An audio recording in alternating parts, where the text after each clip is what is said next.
Hello दोस्तों, स्वागत है आपका अपने यूट्यूब चैनल रॉक क्लासेस में।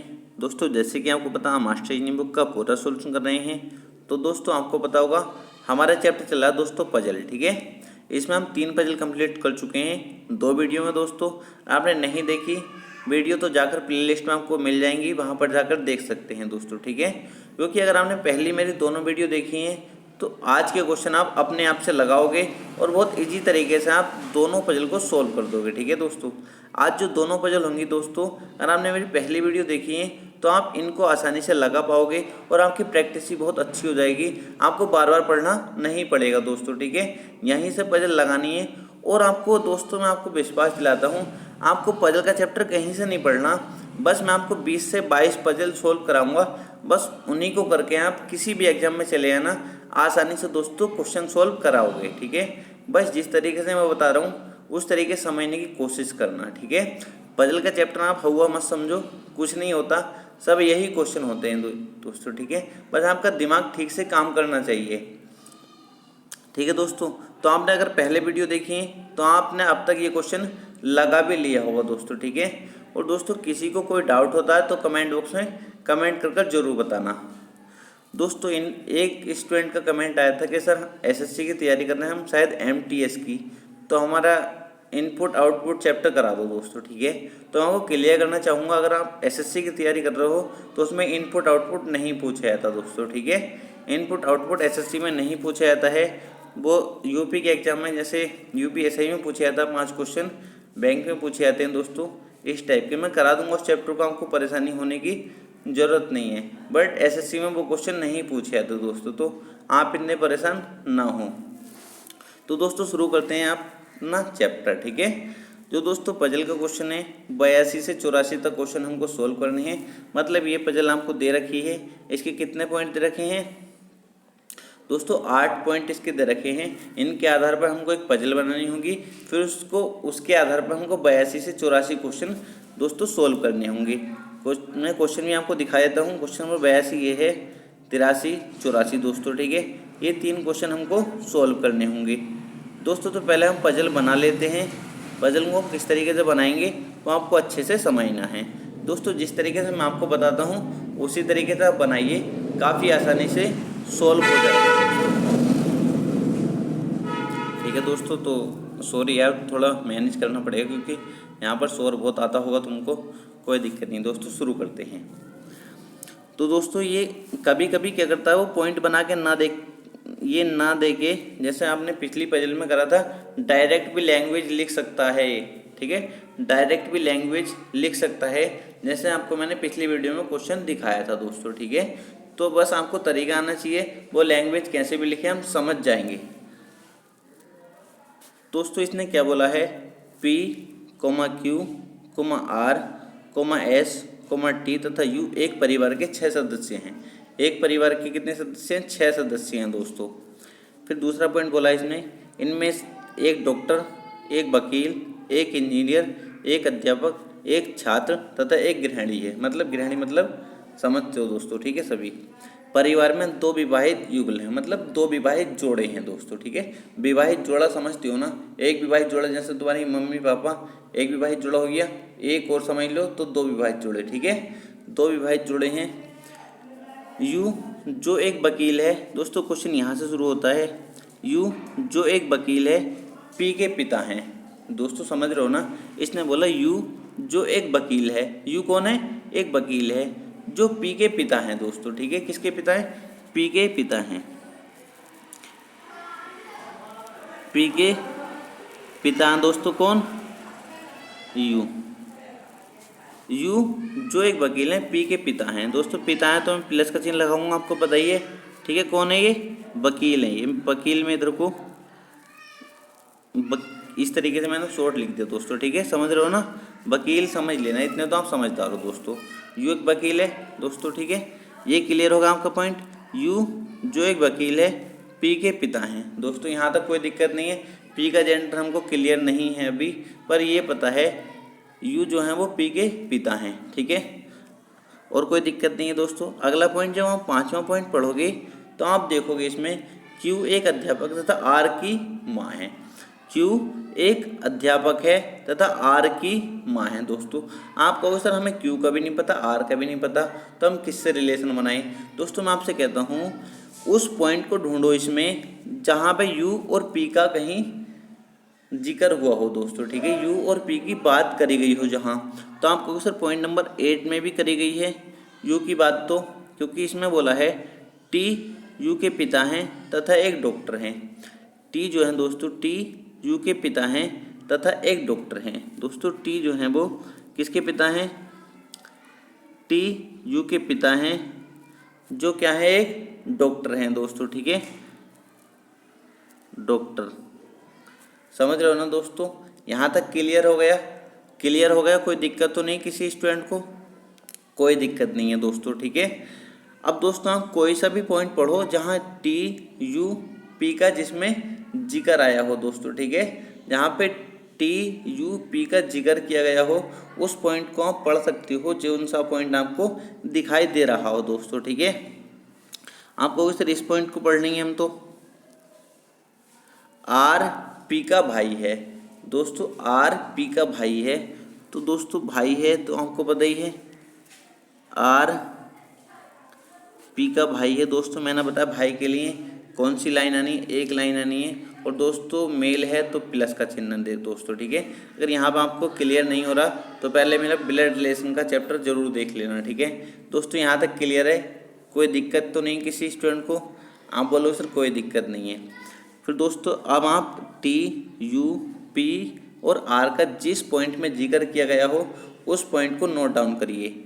आप कहोगे सर इस पॉइंट को देखा हमने 5 पॉइंट को, क्यू एक अध्यापक है तथा आर की माँ है। क्यू एक अध्यापक है तथा आर की माँ है। दोस्तों आर के पिताजी आपको पता है यू है, और दोस्तों क्यू क्या है, आर की माँ है। दोस्तों आर की माँ है ना, क्यू आर की माँ है ना। दोस्तों इसने बोल दिया क्यू एक अध्यापक तथा आर की माँ है। कौन है ये दोस्तों, अध्यापक। ठीक है, कोई दिक्कत यहाँ तक बताओ, कोई दिक्कत तो नहीं है, क्योंकि तुम यू का पता था, यू कौन था, आर का पिता था। ठीक है, तो इसने बोला है 5वें पॉइंट में क्यू एक अध्यापक है तथा आर की माँ है। दोस्तों आर का पिता पता था आपको, तो माँ तो आपको पता ही किस टाइप से आने वाली है। दोस्तों कोई दिक्कत यहाँ तक किसी स्टूडेंट को तो नहीं हुई ना, कोई दिक्कत नहीं होनी चाहिए दोस्तों। ठीक है, अब क्या पढ़ोगे दोस्तों तुम, अब कौन सा पॉइंट रह गया, आप पढ़ोगे सर हमने पॉइंट नंबर 6 पढ़ा, एस आर की दादी है तथा एक गृहिणी है। एस जो है दोस्तों आर की दादी है। आर की दादी मतलब आर के कोई पिताजी होंगे, पिताजी के जो पिताजी होंगे मतलब दादा जो होंगे, दादा की वाइफ को तो हम दादी बोलेंगे ना, तो दादा हमारे कौन थे, टी थे। टी की वाइफ कौन है, एस। दादी हमारी एस है ना। ठीक है, तो दादी के लिए माइनस पॉइंट आएगा, हमको पता ही है, फीमेल के लिए माइनस चिन्ह लेना है दोस्तों। ठीक है, ये कौन है, एक गृहिणी है, मतलब गृहिणी। दोस्तों ठीक है, क्या पॉइंट पढ़ा था हमने, एस आर की दादी है तथा एक गृहिणी है। दोस्तों कोई दिक्कत तो नहीं है, एस आर की दादी है यानी आपको डायग्राम बनाना आना चाहिए बस। दोस्तों अगर नहीं आता तो मैंने आपको जब उसका चैप्टर कराया प्लेलिस्ट में आपको मिल जाएगा ब्लड रिलेशन का चैप्टर। दोस्तों ठीक है, उसको पढ़ने के बाद ही इसको पढ़ना आसानी से सोल्व कर सकते हो दोस्तों। ठीक है, पूरा हमारा बन गया ये या नहीं बना, आपको सर बन गया, कोई दिक्कत किसी स्टूडेंट को तो नहीं हुई ना।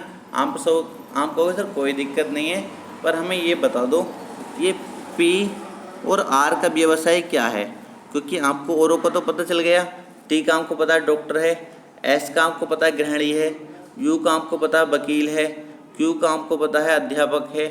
दोस्तों पी और आर का व्यवसाय क्या है, दोस्तों मैं कहूँगा आपसे क्वेश्चन में हमको क्लियर नहीं किया इसने क्या व्यवसाय है इनका, तो दोस्तों हम कह नहीं सकते, बट ये तो क्लियर है, बट ये बात तो दोस्तों क्लियर है, इनमें से जो होगा दोस्तों पी, क्योंकि आप देखोगे डॉक्टर भी आ गया, ठीक है, वकील भी आ गया दोस्तों, अध्यापक भी आ गया, गृहिणी भी आ गई, मतलब कौन बचा, छात्र बचा और एक इंजीनियर बचा।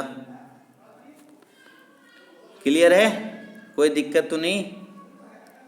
कोई दिक्कत तो नहीं है? अब आपको ये क्लियर होना चाहिए, पी या तो इंजीनियर होगा या एक छात्र होगा, पी या तो इंजीनियर होगा या एक छात्र होगा, आर या एक इंजीनियर होगा या छात्र होगा दोस्तों, ठीक है? क्लियर है? दो में से तीसरी चीज़ तो नहीं होगी ना, या तो इंजीनियर होगा या छात्र होगा दोस्तों, ठीक है? यहाँ तक क्लियर है आपको? तो कोई दिक्कत नहीं है, ठीक है? पूरी हमारी ये पजल बन चुकी है दोस्तों, कोई दिक्कत नहीं है दोस्तों। अगर दिक्कत होती है तो आप थोड़ा पेशेंस रखिए, मेरा बोर्ड का इंतजाम हो जाएगा तो मैं आपको इतने अच्छे तरीके से समझा पाऊंगा दोस्तों, ठीक है? अभी स्पेस नहीं हो पाता तो इसलिए दोस्तों इतने में ही मैनेज करना पड़ता है, ठीक है? वरना मैं आपको 2 से 3 डायग्राम बना के बहुत अच्छे से समझा सकता हूँ दोस्तों। दोबारा करा देंगे हम, पर अभी मैं आपको क्योंकि चाहता हूँ आपके सभी चैप्टर कंप्लीट हो जाएँ। तो दोस्तों थोड़ा पेशेंस रखिए, सब हो जाएगा अपने पास। दोस्तों आपको यहाँ तक समझ आया? अब अपन अपने क्वेश्चन सॉल्व कर लेते हैं, ठीक है? अब अपन क्या करेंगे दोस्तों, अपने क्वेश्चन सॉल्व कर लेते हैं। आपको अगर ये डायग्राम नहीं बनाया दोस्तों तो इस डायग्राम को बना लीजिए दोस्तों, बना लो इस डायग्राम को, ठीक है? बना सकते हो इस डायग्राम को दोस्तों। फिर अपन अपने क्वेश्चन पर चलते हैं दोस्तों, ठीक है? इनको मैं मिटा देता हूँ, अब अपना डायग्राम ही हम रहने देते हैं।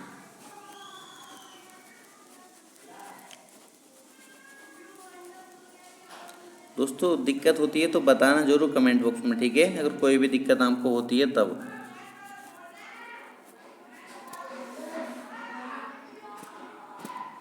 अब दोस्तों अपन अपने क्वेश्चन पर चलते हैं। ये दोस्तों हमको क्वेश्चन दिए थे, वो पजल बनाने के बाद हमको इन क्वेश्चन के आंसर देने थे, ठीक है? अब पहला क्वेश्चन दिया इसने 82, क्वेश्चन नंबर 82, निम्न में कौन सा कथन निश्चित रूप से सत्य है? मतलब कौन सा कथन निश्चित रूप से सत्य है दोस्तों, ठीक है? इसने पहला दिया है ऑप्शन नंबर ए, यू एक इंजीनियर के पिता हैं, यू एक इंजीनियर के पिता हैं, यू एक इंजीनियर के पिता हैं। तो आप कहोगे सर या तो यू इंजीनियर होगा या आर इंजीनियर होगा, या तो यू इंजीनियर होगा या आर इंजीनियर होगा, क्योंकि दोस्तों यू और आर में से ये तो क्लियर है, दो ही व्यवसाय बचे थे, एक छात्र का, एक क्या बचा था, एक इंजीनियर बचा था, ठीक है? तो या तो इनमें से पी छात्र होगा या इंजीनियर होगा, या तो आर छात्र होगा या इंजीनियर होगा दोस्तों, ठीक है? हम इन दोनों में से मतलब कह सकते हैं एक तो इंजीनियर पक्का होना है, ठीक है? एक तो इंजीनियर पक्का होना है दोस्तों, ठीक है? तो इसने पहले पॉइंट में क्या बोल दिया, यू एक इंजीनियर के पिता हैं। हाँ पक्का कह सकते हैं हम कि यू एक इंजीनियर के पिता हैं, ठीक है या नहीं? आप बोलो सर पक्का हैं, क्योंकि अगर पी इंजीनियर हुआ तब भी यू इनके पिता हैं, अगर आर इंजीनियर हुआ तब भी तो यू इसके पिता हैं। तो मतलब कह सकते हैं यू एक इंजीनियर के पिता हैं दोस्तों, पक्का कह सकते हो ना? आप कहो सर पक्का कह सकते हैं, ठीक है? कोई दिक्कत किसी स्टूडेंट को तो नहीं है ना? ऑप्शन नंबर ए हमारा करेक्ट आंसर हो जाएगा दोस्तों, ठीक है? और आप ऑप्शन चेक भी कर सकते हो, अगर आपको लगता है तो और ऑप्शन भी चेक कर लो। ये क्या पी एक इंजीनियर है? नहीं, कह नहीं सकते, क्लियर नहीं है, क्या पता छात्र हो, क्या पता आर हो इंजीनियर दोस्तों, ठीक है? तो आप सभी को चेक कर सकते हो, ऑप्शन नंबर ए हमारा करेक्ट आंसर हो जाएगा दोस्तों, ठीक है? अगला ऑप्शन देखेंगे, क्वेश्चन नंबर 83, परिवार में कितनी स्त्रियां हैं दोस्तों? आपको दिख रहा है दो तो स्त्रियां यही हैं दोस्तों, एस और क्यू, दो स्त्रियां तो पक्का दिख रही हैं आपको, ठीक है? तो इस पर मत लगा देना, ऑप्शन नंबर सी पे आंसर मत लगा देना, ठीक है? ऑप्शन नंबर सी पे आंसर मत लगा देना दोस्तों, क्योंकि दो तो आपको एस और क्यू दिख रही हैं। आपको पी पर भी ध्यान लगाना है, पी का जेंडर क्लियर नहीं है, स्त्री है या पुरुष है? क्या पता स्त्री हो, क्या पता स्त्री हो, तब तो 3 हो जाएंगे ना स्त्री, क्या पता पुरुष हो, पुरुष होगा तो 2 स्त्री होंगी दोस्तों, कह नहीं सकते। तो हमारा आंसर क्या होगा, 2 या 3, 2 या 3। परिवार में कितनी स्त्रियां हैं, 2 या 3, option number B. Option number B क्या है, 2 या 3, मतलब पी अगर स्त्री होती है तो 3 हो जाएंगी, अगर भी पुरुष होता है तो 2 हो जाएंगे। मतलब हमको क्लियर नहीं है पी स्त्री है या पुरुष है, तो हम क्या करेंगे, कितनी स्त्रियां हैं, 2 या 3 दोस्तों, ठीक है? इससे तो ज़्यादा नहीं होंगी ना, 2 होंगी या 3 होंगी दोस्तों, ठीक है? क्वेश्चन नंबर 84 देखेंगे, क्वेश्चन नंबर 84 में क्या दे रखा दोस्तों, ठीक है? क्वेश्चन नंबर 84, इसे पढ़िए, पी एस से किस प्रकार संबंधित है। पी एस से किस प्रकार संबंधित है दोस्तों, ठीक है। पी एस से किस प्रकार संबंधित, बहुत आसानी से बता सकते हो। एस का कौन लगता है पी, एस का कौन लगता है पी दोस्तों, तो बता सकते हो पोता होगा या पोती होगी, पोता या पोती दोस्तों, ठीक है। क्योंकि अगर ये प्लस होता इसके ऊपर चिन्ह, मतलब अगर ये पुरुष होता, ठीक है, तो कौन होता, ये पोता होता।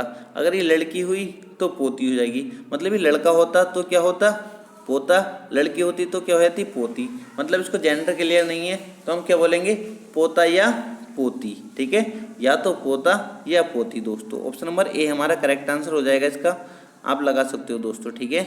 ऑप्शन नंबर ए हमारा करेक्ट आंसर हो जाएगा। कोई दिक्कत किसी स्टूडेंट को तो नहीं आई ना, कोई दिक्कत नहीं आनी चाहिए दोस्तों। काफ़ी आसानी से हम इन क्वेश्चन को सॉल्व कर सकते हो दोस्तों। क्या हो जाएगा, पोता या पोती, क्योंकि हमको पी का जेंडर क्लियर नहीं है दोस्तों, ठीक है। अगला क्वेश्चन देखते हैं दोस्तों, अगली पजल देखते हैं।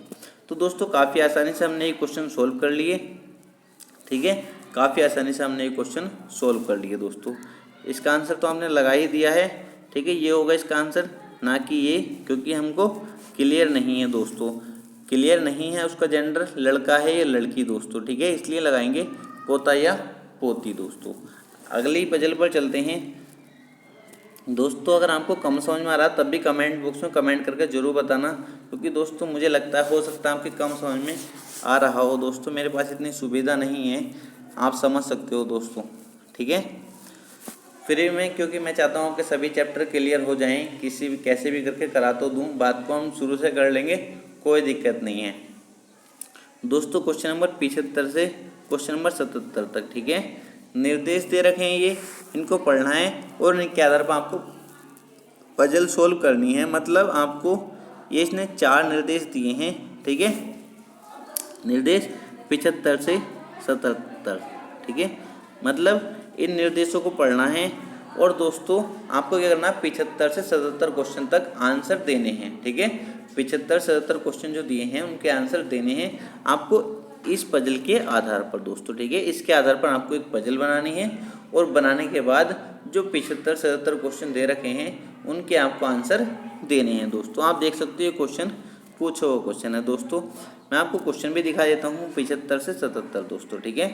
ये आपको क्वेश्चन दे रखे हैं, इनके आंसर आपको देने हैं दोस्तों, ठीक है। पहला अपन पजल बना लेते हैं। पहले दोस्तों अपन पजल बना लेते हैं, बहुत अच्छे समझेंगे, काफ़ी आसान क्वेश्चन है, ठीक है। मैंने आपको बताया है, अगर आपने पहली वीडियो देखी है तो आपको कहीं भी दिक्कत नहीं आने वाली दोस्तों। काफ़ी आसानी से हम इन क्वेश्चन को सोल्व कर लेंगे, मैंने आपको तरीका बता ही दिया है दोस्तों, ठीक है। 4 मित्रों ABCD A, B, C और D में से दोस्तों इस टाइप का क्वेश्चन कैसे सोल्व करना है मैंने आपको बताया था। क्या करना है, पहले इनके खेलों के नाम लिख लेने हैं। क्या है, फुटबॉल, फुटबॉल, क्रिकेट,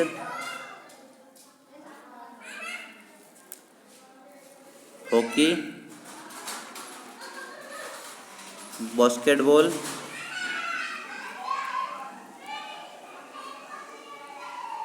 ठीक है दोस्तों, बास्केटबॉल समझ जाना दोस्तों, ठीक है, ये बास्केटबॉल है, समझ जाओगे ना।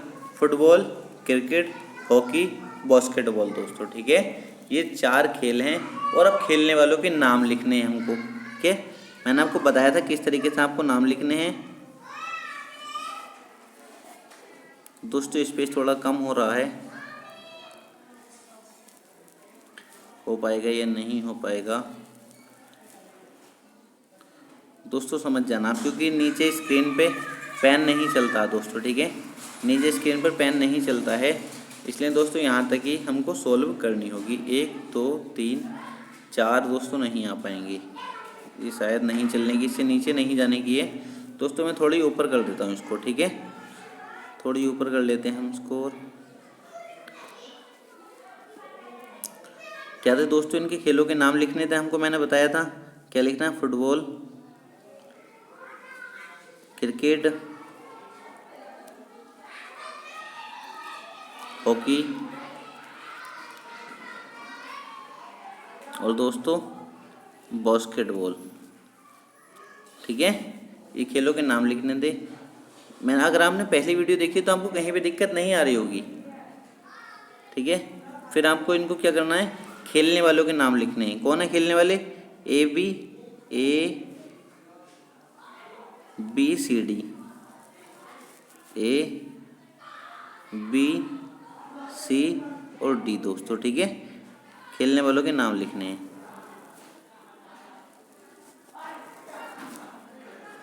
इतना दोस्तों आपको एग्जाम में करना नहीं है। ठीक है, एग्जाम में आपको इतना करना नहीं है, बस मैं समझाने के लिए आपको इतना कराता हूँ। ठीक है, आपको समझाने के लिए इतना कराता हूँ मैं, वरना आप इनको डायरेक्ट भी कर सकते हो विद इन 5 से 10 सेकेंड है। ठीक है, 5 से 10 सेकेंड में कर सकते हो आसानी से, पर इसमें समझाने के लिए आपको ये सारणी बनानी नहीं पड़ेगी, फिर आप समझ जाओगे तो। ठीक है, आपको सारणी बनाने की ज़रूरत नहीं है, आप वैसे ही सोल्व कर सकते हो दोस्तों। पर मैं आपको समझाता हूँ इसलिए, क्योंकि किसी भी चीज़ को जब हम समझ जाते हैं तो आपको बहुत आसानी से सोल्व कर लेते हैं दोस्तों। ठीक है, अब हम पढ़ेंगे और आसानी से सोल्व कर देंगे।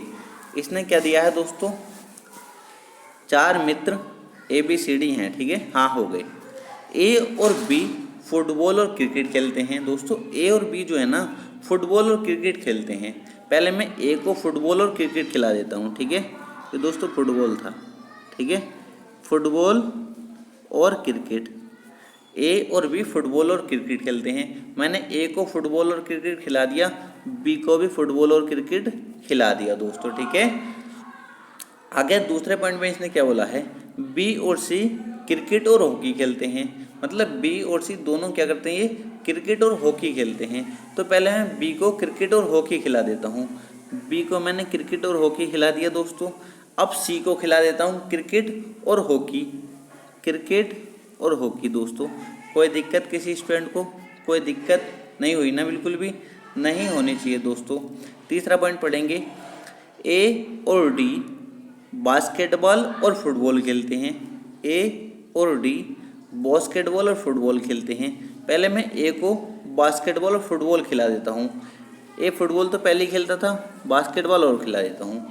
मतलब ए फुटबॉल और बास्केटबॉल दोनों खेल गया। अब डी को खिला देता हूँ बास्केटबॉल और फुटबॉल, फुटबॉल बास्केटबॉल। दोस्तों क्लियर है? यहाँ तक कोई दिक्कत किसी स्टूडेंट को तो नहीं हुई ना दोस्तों। चौथा पॉइंट पढ़ेंगे, सी और डी हॉकी और बास्केटबॉल खेलते हैं। सी और डी हॉकी और बास्केटबॉल खेलते हैं। पहले दोस्तों मैं सी को हॉकी और बास्केटबॉल खिला देता हूँ। पहले मैं सी को हॉकी और बास्केटबॉल मैंने खिला दिया दोस्तों। ठीक है, अब डी को मैं हॉकी और बास्केटबॉल खिला देता हूँ। अब क्या, डी को हॉकी और बास्केटबॉल खिला देता हूँ दोस्तों। बास्केटबॉल में पहले खेलता था, हॉकी और मैं उसको खिला देता हूँ। पूरे चारों पॉइंट हमने क्लियर कर दिए या नहीं, मुझको ये बता दो।